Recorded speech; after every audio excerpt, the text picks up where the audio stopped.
ولكن تأكد أن خطواتك إلى ذلك المسجد وإقامتك للصلاة هناك تحت تلك الذريعة أمر عظيم عند الله سبحانه وتعالى، يفوق بمراتب قضايا كثيرة. وأنا على قناعة من هذا الأمر، وأعلم أن كثيرا من المؤمنين يشتاقون ويتمنون أن يصلوا في يوم من الأيام إلى هذه الحالة التي تكون فيها حالة الألفة بين المؤمنين في المساجد المختلفة قائمة.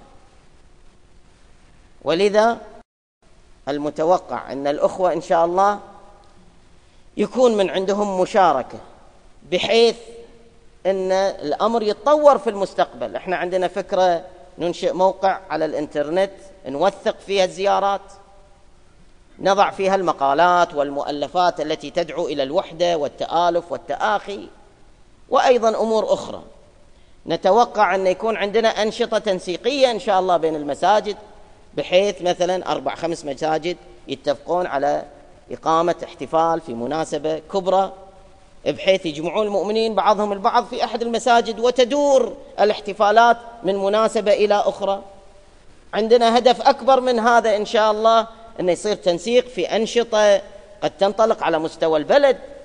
وبالتالي مثل هذا المشروع إذا كان له مثل هذه الأبعاد، المفترض أن يكون له عناية خاصة واهتمام خاص.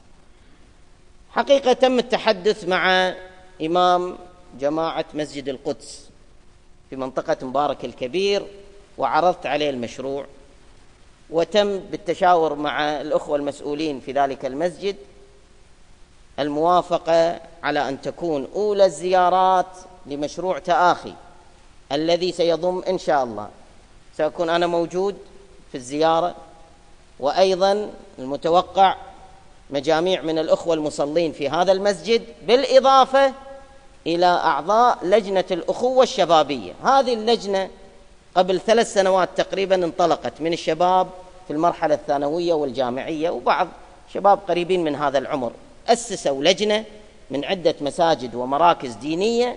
هدف هذه اللجنة تحقيق التقارب، سووا مخيمات تعارف، أنشطة ديوانية طول السنة، دروس مشتركة، وحققوا قفزة نوعية في العلاقة بين الشباب المؤمنين من مراكز ومساجد مختلفة. نشكرهم على هذا الجهد ونبارك لهم هذا الجهد.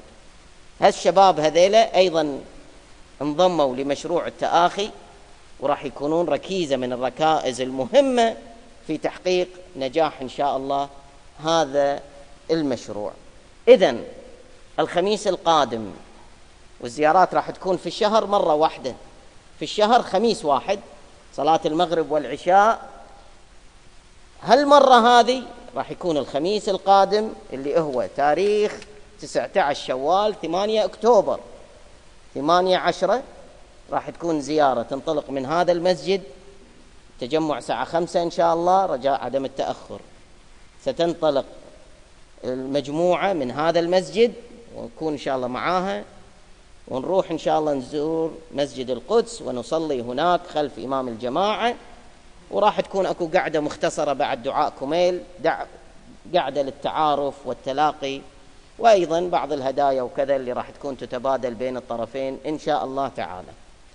هذا راح يكون يوم الخميس الجاي. الآن بعد صلاة العصر بعض الأخوة معاهم قائمة للراغبين في الحضور. أنا أدري أن المسجد ليلة الجمعة ما يكون عدد الحضور فيه هذا العدد، عادة عندنا 3-4 صفوف يصلون، بمعنى أن 3/4 الحضور الآن ما راح يكونون موجودين لصلاة الجماعة. ولكن أرجو الواحد يشد على نفسه، يرتب جدوله ليلة الجمعة الجاي لتحقيق هذا الهدف. أرجو أن تخصص وقتك، وإن شاء الله طبعا صلاة جماعة راح تكون قائمة في المسجد بإمامة أحد آخر راح نعلن عنه، ولكن هالزيارة هذه نبي ننجحها.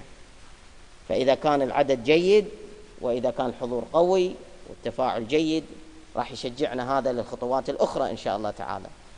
بعض الأخوة راح يكون معاهم قائمة يسجلون أسماء الراغبين وتليفوناتهم حتى يذكرونهم ويتواصلون معاهم.